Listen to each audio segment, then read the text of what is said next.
Bonjour, nous sommes le samedi 20 décembre 2025 et le sujet est OpenAI. OpenAI qui est derrière ChatGPT. ChatGPT qui a été lancé en novembre 2022, il y a déjà plus de 3 ans. Au début de cette année, on avait vu un article concernant le nombre d'utilisateurs. C'était 400 millions d'utilisateurs hebdomadaires. Et en août, il y a quelques mois, c'est passé à 700 millions. On se rapproche du milliard d'utilisateurs. OpenAI a son App Store pour ChatGPT. OpenAI lance officiellement son répertoire d'applications pour ChatGPT, une véritable boutique d'applications qui ouvre la voie à une nouvelle ère d'expériences interactives et monétisables. N'oubliez pas de vous abonner pour plus de news sur le monde de la high-tech ainsi que les bons plans, également sur mon Twitter et en description sous toutes mes vidéos. Vous pouvez les retrouver dans mes playlists et voir mes articles sur mon blog, tous les liens seront en description. N'oubliez pas de cliquer sur les liens en dessous de mes vidéos pour soutenir la chaîne.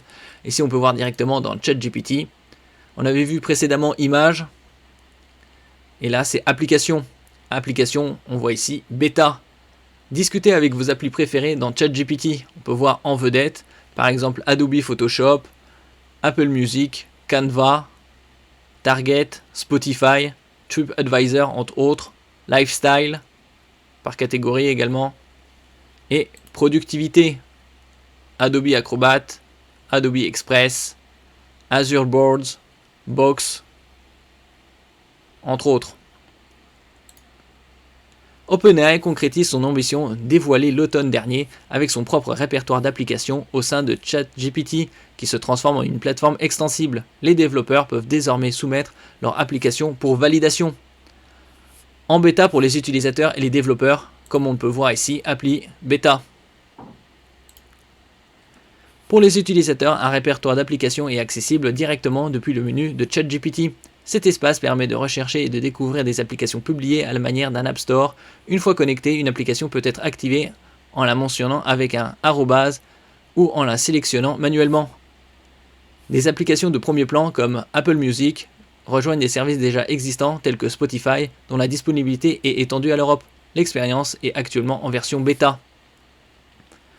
Pour les développeurs, OpenAI met à disposition un kit de développement SDK, également en version bêta. Il est conçu pour construire des expériences natives au chat qui apportent du contexte et de l'action directement dans ChatGPT.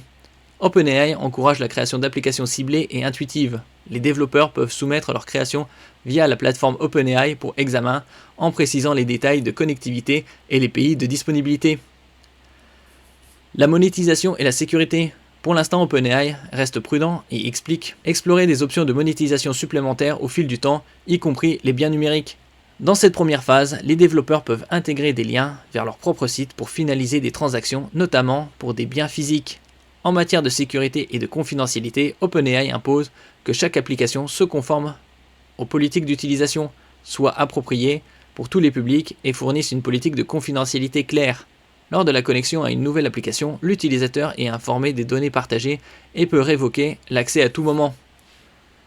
Donc on voit au cours de ces 3 dernières années une évolution de ChatGPT. Précédemment, on avait vu avec GPT 1.5, Image 1.5 qui est disponible gratuitement et également des versions avec abonnement.